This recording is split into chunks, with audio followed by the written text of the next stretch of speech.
Hey, hello there. Oh, that's a weird angle. There, that's better.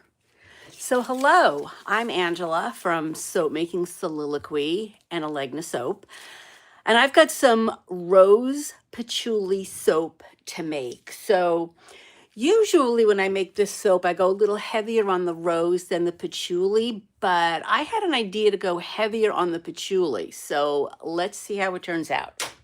Let's get started. Here we go. Point you down here. Got my mask. So the first thing we're going to do, I've weighed out all the oils. I've made the lye. I've weighed out the rose clay. I've got my essential oil blend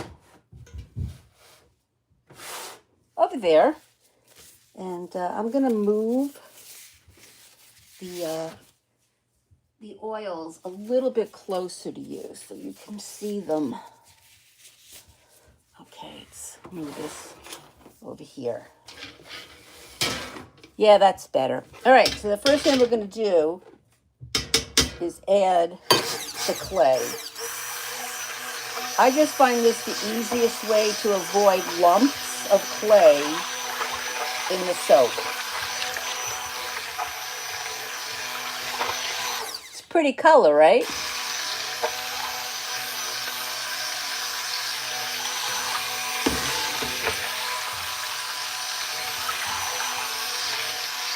All right, so we're pretty much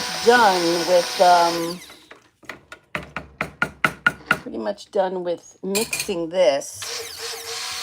We're going to add the lye. There we go. That's better. And I'm going to go down low. Okay, here we go.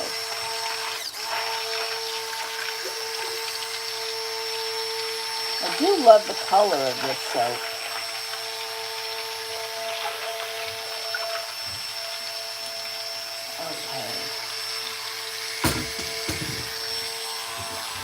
Got some bubbles there. I'm just going to give it a quick squirt of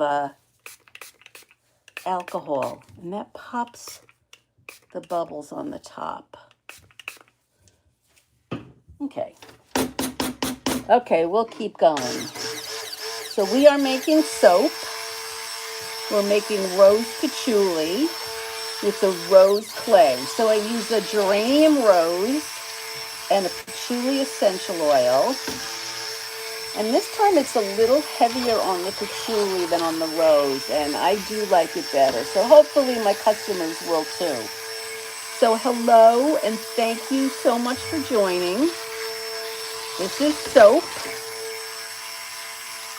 And I can see it's starting to, almost starting to trace, which means you can trace a line.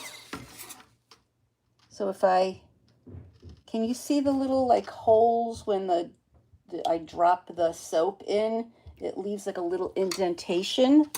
So hello, it is soap. Hello, is that I can't see the name. Sorry, I am making soap. All right, so now we're going to add the rose and the patchouli.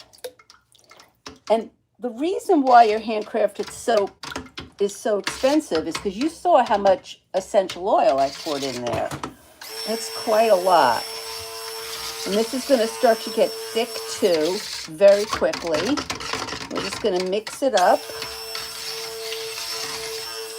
And we're going to pour it into the molds. It smells so good. I'm not a big fan of rose or patchouli, actually, alone. Rose I find really sweet, almost like cloying, and patchouli, I don't know, it smells kind of like dirt. But when you mix them together, like an amazing thing happens. It's kind of like they have their own synergy, and the rose is no longer sweet. And the patchouli, it's kind of like it smells sort of like a dirty rose. The patchouli just grounds it, and I don't know, it just makes it feel, it gives it like a 3D effect, kind of. I don't know how else to explain it. It takes on a new life. It makes it smell real, like kind of like the real outdoors. All right, let's get all this soapy goodness out of. And I apologize, I can't see what you're writing. All right. So let's just fix that one. Fix this one. And so the first thing I'm going to do is take this, and this kind of helps me level out the, so I've got the same amount all over. So I'm going to go like that. Same thing over here. It puts a nice swirl on the top also. Looks like there's not enough soap in this corner. There we go. All right. And then I'm going to put a really cool kind of twist on the top with this. Sort of just give it a little bit of texture on the top. And then that's it. I'll cover it and we'll wait 24 hours and I'll cut it into bars tomorrow.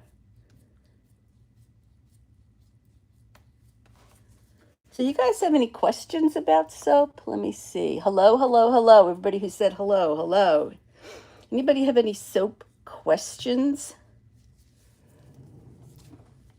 I kind of found my my happy place making soap. It amazes me, like, how did women so many years ago figure out how to make soap?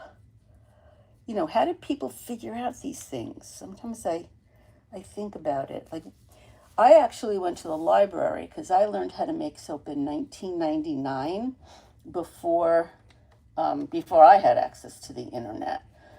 So I read a book and I learned from the book. But now you can, it's easy to learn anything you want to do. You just look on YouTube.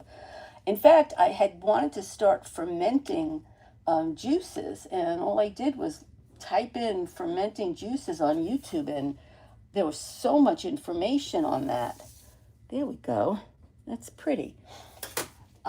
So I was able to ferment juices. So now it's so easy to figure out how to do things. How did people figure it out so long ago? All right, the alcohol will hopefully stop with soda ash, and soda ash is just a white covering that sometimes happen when the air hits the soap. It forms sodium carbonate. So hopefully that will stop it from happening. So let's see if you guys have any questions. Okay, so I told you it's soap, and nobody else has any questions. Okay, so oh, Pretty Faces, Beckerman, O'Rourke, and then okay, sorry, I can't read the rest of that. I'm not good when you guys put words together.